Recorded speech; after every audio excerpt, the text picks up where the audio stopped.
مفتی سلطان کے بیانات کے لیے مفتی سلطان آفیشل کو سبسکرائب کریں۔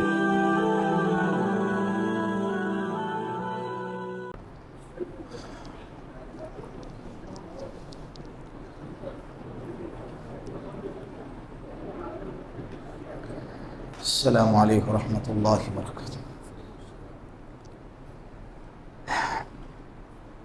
20 پارے مکمل ہو گئے الحمدللہ۔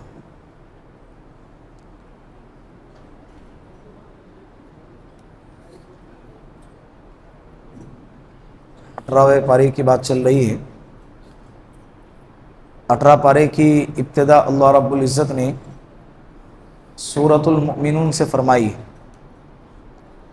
حضرت محمد ابن سیرین رحمۃ اللہ علیہ فرماتے ہیں کہ جو بندہ سورۃ المؤمنون کی تلاوت کرے گا اللہ اس کا خاتمہ ایمان پہ فرمائیں گے، اللہ اس کا خاتمہ ایمان پہ فرمائیں گے۔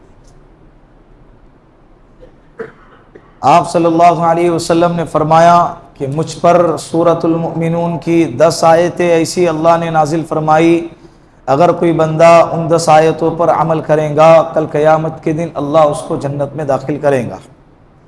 اللہ اس کو کہاں داخل کرے گا؟ جنت۔ جنت یہ آخری ٹھکانہ ہے۔ جنت کیا ہے؟ یہ آخری ٹھکانہ۔ تو انشاءاللہ ہم ابھی جو باتیں سنیں گے، میں بھی نیت کرتا ہوں، آپ بھی نیت کریں کہ اس پر ہم سب مل کر عمل کریں گے انشاءاللہ۔ بسم اللہ الرحمن الرحیم۔ قد افلح المؤمنون۔ اللہ رب العزت فرماتے ہیں کہ ایمان والے کامیاب ہو گئے۔ ایمان والے کیا ہو گئے؟ اصل کامیابی دنیا کی نہیں ہے۔ یہاں دنیا میں دیکھ رہے حالات، مسلمانوں کی پستی، ذلت، تنزلی اور مسلمانوں کا پسا جانا، مسلمانوں کی مظلومیت، یہ جو دیکھ رہے ہیں یہ کامیابی دنیاوی اعتبار سے نہیں ہے۔ یہ کامیابی کون سے اعتبار سے ہے؟ آخرت کے اعتبار سے۔ اور اصل کامیابی آخرت کی ہے، اس لیے کہ ہمارا یقین ہے، ہمارا ماننا ہے، ہمارا عقیدہ ہے کہ مرنے کے بعد اصل زندگی شروع ہوتی ہے۔ مرنے کے بعد بولو اصل زندگی شروع ہوتی ہے۔ یہ کوئی زندگی ہے کہ جس کے صحت کے بعد بیماری کا ڈر لگا ہو، جوانی کے بعد بڑھاپے کا خطرہ ہو، مالداری کے بعد فقر، تنگدستی اور غریبی کا خطرہ ہو، زندگی کے بعد موت کا ڈر لگا رہے، یہ کوئی زندگی ہے؟ خوشی کے بعد غمی کے لمحات انتظار میں باہیں پھیلا کر کھڑے ہو۔ کئی ایسے پروگرام آپ نے بھی، میں نے بھی سوشل میڈیا کے ذریعے سے دیکھے ہیں کہ جس کی وجہ سے خوشی کی محفل سجائی گئی، وہی بندہ دنیا سے اسی دن چلا گیا۔ گھوڑے پر بیٹھا ہوا ہے، اچانک گر گیا۔ مہندی کھیلی جا رہی ہے، ہلدی کھیلی جا رہی ہے، لگائی جا رہی ہے، اسی وقت میں اس کے رشتہ دار کا انتقال ہو گیا۔ وہ خوشی کی محفل غم میں تبدیل ہو گئی۔ تو اس زندگی کوئی زندگی ہے کہ جس خوشی کے بعد غم استقبال میں کھڑے ہوں، اور راحت کے بعد تکلیف انتظار میں کھڑے ہوں، اور زندگی کے بعد موت سامنے باہیں پھیلا کر انتظار میں کھڑی ہوں، تو یہ کوئی زندگی ہے؟ یہاں کی صحت بھی عارضی، یہاں کی عزت بھی عارضی، یہاں کی بیماری بھی عارضی، یہاں کی ذلت بھی عارضی، یہاں کی کامیابی اور ناکامیابی بھی عارضی ہیں، یہاں کی شہرت بھی عارضی ہے، یہاں کی صحت بھی عارضی، یہاں کی زندگی بھی عارضی۔ عارضی یعنی ٹیمپروری، وقتی طور پر اللہ نے دی۔ زندگی گزارو اور آ جاؤ، تمہارے لیے ایک بہترین اللہ نے ٹھکانہ بنا کے رکھا ہوا ہے۔ اگر کامیابی کی علامت دنیا کو سمجھتے ہیں ہم اور دنیا کے ترقی کو سمجھتے، تو اللہ کی قسم اس روئے زمین پر سب سے زیادہ مالدار میرے اور آپ کے آقا جناب رسول اللہ صلی اللہ علیہ وسلم ہوتے۔ سب سے زیادہ کامیاب ہے ساری کائنات میں، لیکن مالی اعتبار سے کچھ بھی نہیں۔ حالات کئی مرتبہ آپ لوگوں کے سامنے سنائے گئے، 3 چاند گزر رہے، گھر میں چولہا نہیں سلگا۔ ایسی نوبت ہم میں سے کسی کے بھی گھر پہ ایسی نہیں آئی ہے، الحمدللہ، اللہ کا بڑا کرم ہے، ہم سہ بھی نہیں سکتے۔ تو قد افلح المؤمنون، ایمان والے کیا ہو گئے؟ کامیاب ہو گئے۔ کامیابی کون سی؟ آخرت کی کامیابی۔ کون ایمان والے؟ الذین هم فی صلاتہم خاشعون، جو اپنے نماز میں دل سے جھکتے ہیں، جو اپنے نماز میں خاشعون کے معنی آتے ہیں خشوع کے ساتھ نماز پڑھنے والا، بالکل اطمینان کے ساتھ یکسوئی کے ساتھ نماز پڑھنے والا۔ تو سب سے پہلی صفت بیان فرمائے، والذین هم عن اللغو معرضون، کون ایمان والے؟ جو لغو، بیکار، جس میں کوئی نہ دنیا کا نہ آخرت کا فائدہ ہے، ایسے چیزوں سے اپنے آپ کو دور رکھتے ہیں۔ والذین هم عن اللغو معرضون، بعض لوگوں کو ہر کام میں ٹانگ اڑانے کی عادت ہوتی ہے، ہر فیلڈ میں بولنے کی عادت ہوتی ہے، ہر جگہ پہ زبان چلانے کی عادت ہوتی ہے، چاہے وہ ضروری ہو یا غیر ضروری ہو۔ تو قرآن کہتا ہے ایمان والے وہ ہیں کہ جو عن اللغو معرضون، لغو کہتے بیکار کام، ایسے کاموں سے جس کا نہ دنیا کا نفع نہ آخرت کا نفع، اپنے آپ کو کیا کرتے ہیں؟ دور رکھتے ہیں۔ گمنامی کی زندگی، خاموشی کی زندگی، بعض لوگ اس لیے بولتے ہیں تاکہ لوگوں کو لگے کہ بھائی میں بھی بولنے والا ہوں، بعض لوگ اس لیے بیچ میں اپنی رائے دیتے ہیں تاکہ لوگوں کو لگے کہ میں ہوشیار ہوں، میں سمجھدار ہوں۔ ضروری نہیں ہے، اپنے آپ کو ایسی جگہ پر رائے دینے سے بھی بچانا چاہیے جہاں پر آپ سے رائے مانگی نہیں گئی ہے، جہاں پر آپ سے رائے مانگی نہیں گئی ہے۔ گمنامی کی زندگی اللہ کو بڑی پسند ہے۔ والذین هم للزکاۃ فاعلون، ایمان والے وہ ہیں جو زکوٰۃ کے لیے اپنے آپ کو تیار رکھتے ہیں، وقت پر کیا کرتے ہیں؟ زکوٰۃ ادا کرتے ہیں۔ یہ فرائض میں سے ہے زکوٰۃ کی ادائیگی، کس میں سے ہے؟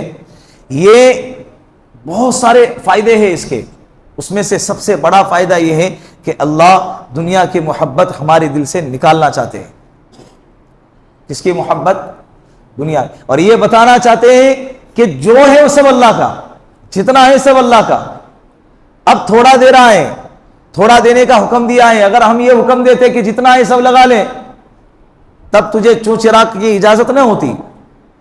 تو اللہ ٹٹولتے ہیں ہمارے دلوں کو کہ اللہ کے حکم پر خوشی سے اپنے مال کو لٹاتا ہے، یا اللہ کے حکم پر دل پر بوجھ لگا کر یا ٹیکس اور تاوان اور بوجھ سمجھ کے ادا کرتا ہے، اللہ ٹٹولتے ہیں۔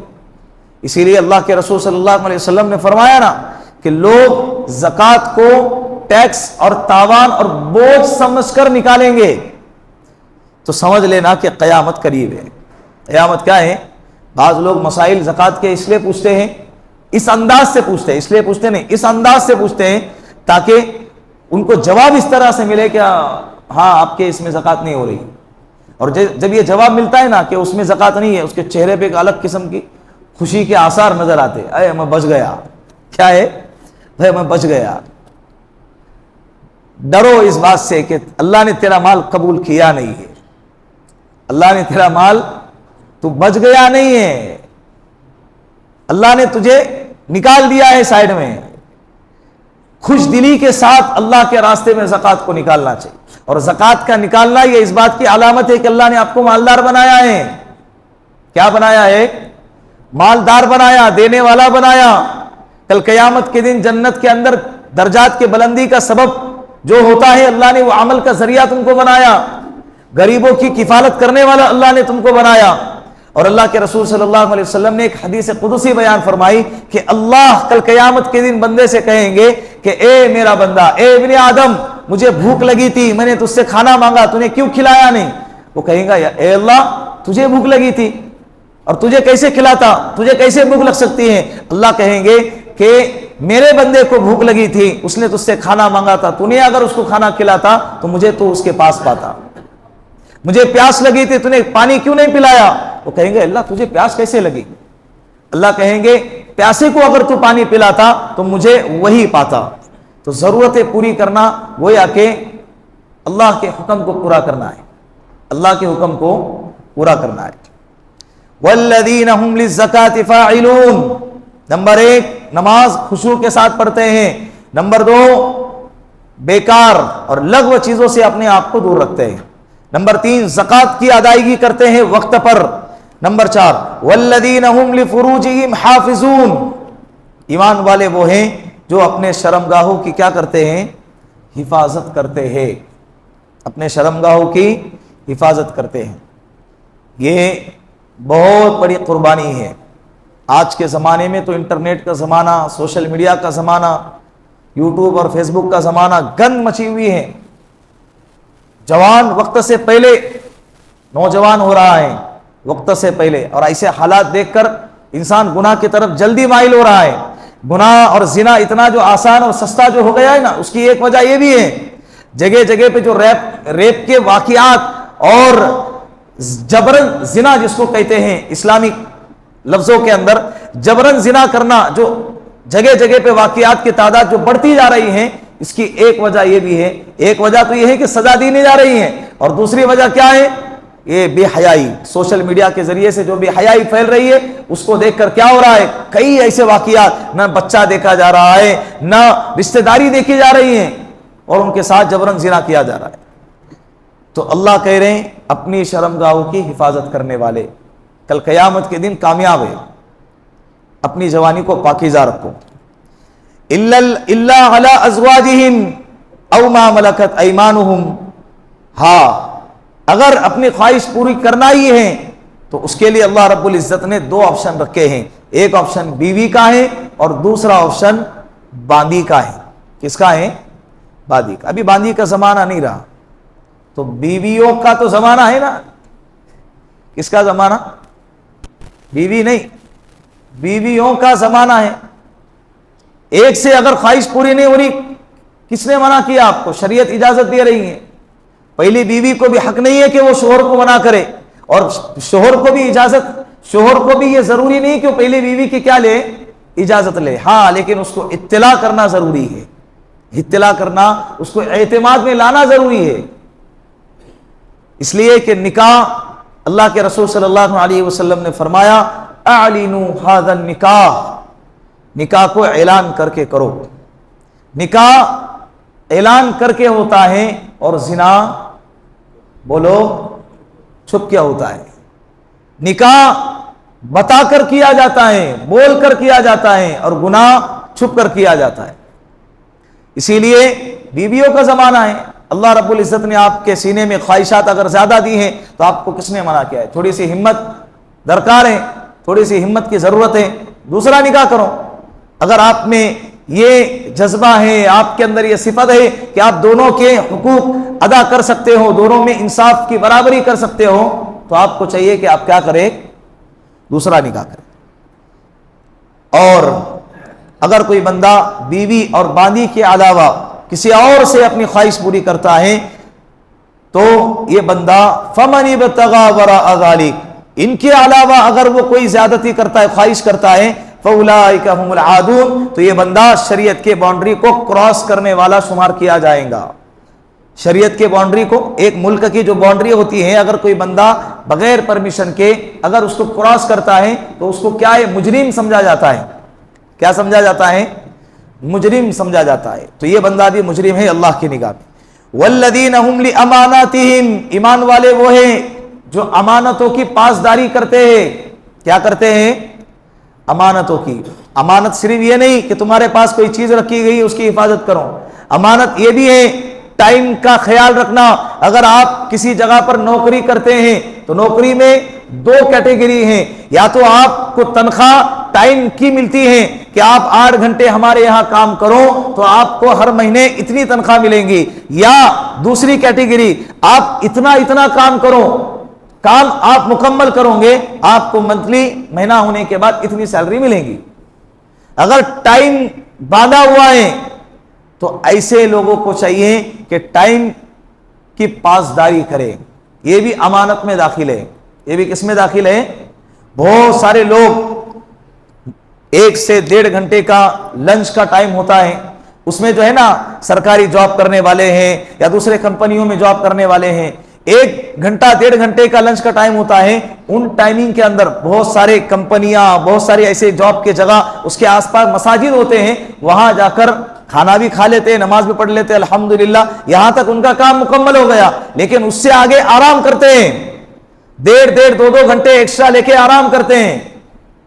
یہ امانت میں خیانت ہے۔ یہ امانت میں کیا ہے؟ اس کو خیانت نہیں سمجھتے، اس کو کیا نہیں سمجھتے؟ عزت کی حفاظت کرنا، یہ بھی امانت ہے۔